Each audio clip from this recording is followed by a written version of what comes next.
عزیز طلباء السلام علیکم۔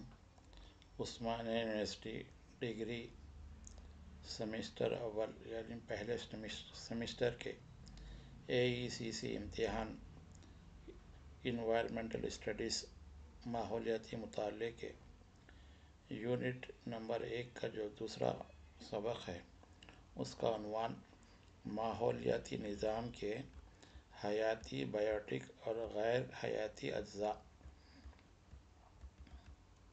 ایبیوٹک اجزاء۔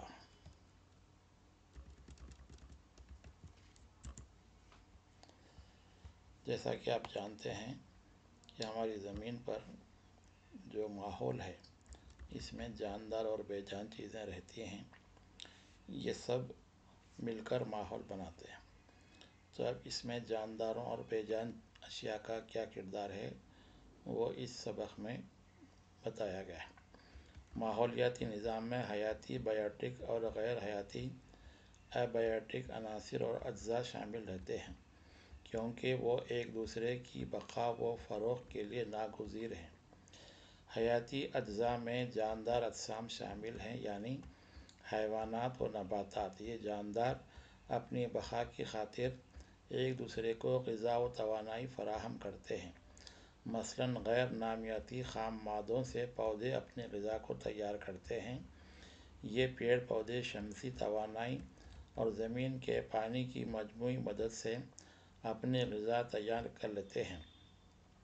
اپنی غذا کی تیاری میں کسی دوسرے کی مدد نہیں لیتے، اس لیے ان کو خود تغذئی آٹوٹرافس کہتے ہیں۔ پیڑ پودوں کے علاوہ دوسرے جاندار اجسام یعنی جانور اور انسان اپنی غذا خود بخود حاصل نہیں کر سکتے،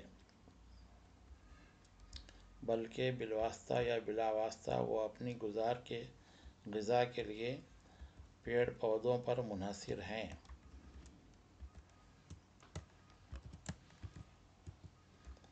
اس وجہ سے جاندار اجسام کو دیگر تغذئی ہیٹروٹرافس یا صارفین کنزیومرز کہتے ہیں۔ ان کو بھی غذائی تصرف کے لحاظ سے 3 قسموں میں تقسیم کیا جا سکتا ہے یعنی سبزی خور ہربیورس، گوشت خور کارنیورس اور ہمہ خور اومنیورس کہا جاتا ہے۔ سبزی خور گروہ میں حشرات، انسان، بندر، گائے، بھینس، بھیڑ، بکری، اونٹ وغیرہ شامل ہیں۔ یہ مختلف پتوں، سبزیوں، پھلوں، بیج وغیرہ کو اپنی غذا بناتے ہیں۔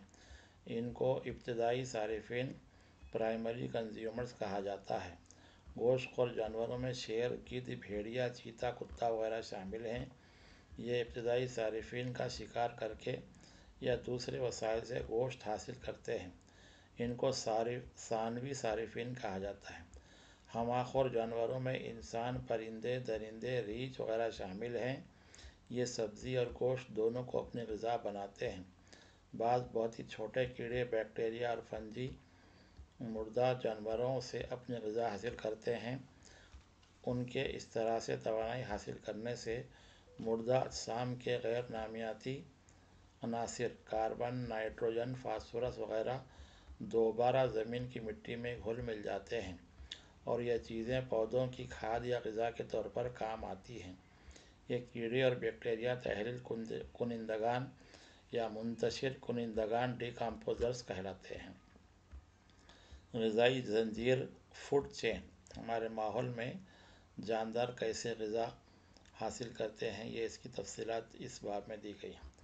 تحلیل کنندگان بیکٹیریا مردہ پودوں اور مردہ جانداروں کا جسم تحلیل کر دیتے ہیں۔ اس عمل سے جو اشیاء بنتی ہیں وہ مٹی میں مل کر پودوں کے لیے کھاد کا کام کرتے ہیں۔ اس طرح جانوروں سے بھی پودوں کی نشوونما ہوتی ہے۔ پیڑ پودے جو پھل سبزی وغیرہ پیدا کرتے ہیں وہ جاندار اپنی غذا کے طور پر استعمال کرتے ہیں۔ اس طرح غذا کے لیے جانور اور پودے ایک دوسرے پر منحصر ہیں۔ اس کو غذائی زنجیر فوڈ چین کہا جاتا ہے۔ پودے سورج سے توانائی حاصل کر کے اپنے پھل، بیج وغیرہ غذا کی شکل میں اکٹھا کر لیتے ہیں۔ ان پودوں سے سبزی خور جاندار اپنی غذا حاصل کرتے ہیں۔ گوشت خور ان سبزی خوروں کو اپنا شکار بناتے ہیں، جیسے بھیڑ، بکری، ہرن سبزی کھا کر اپنا جسم تیار کرتے ہیں اور گوشت خور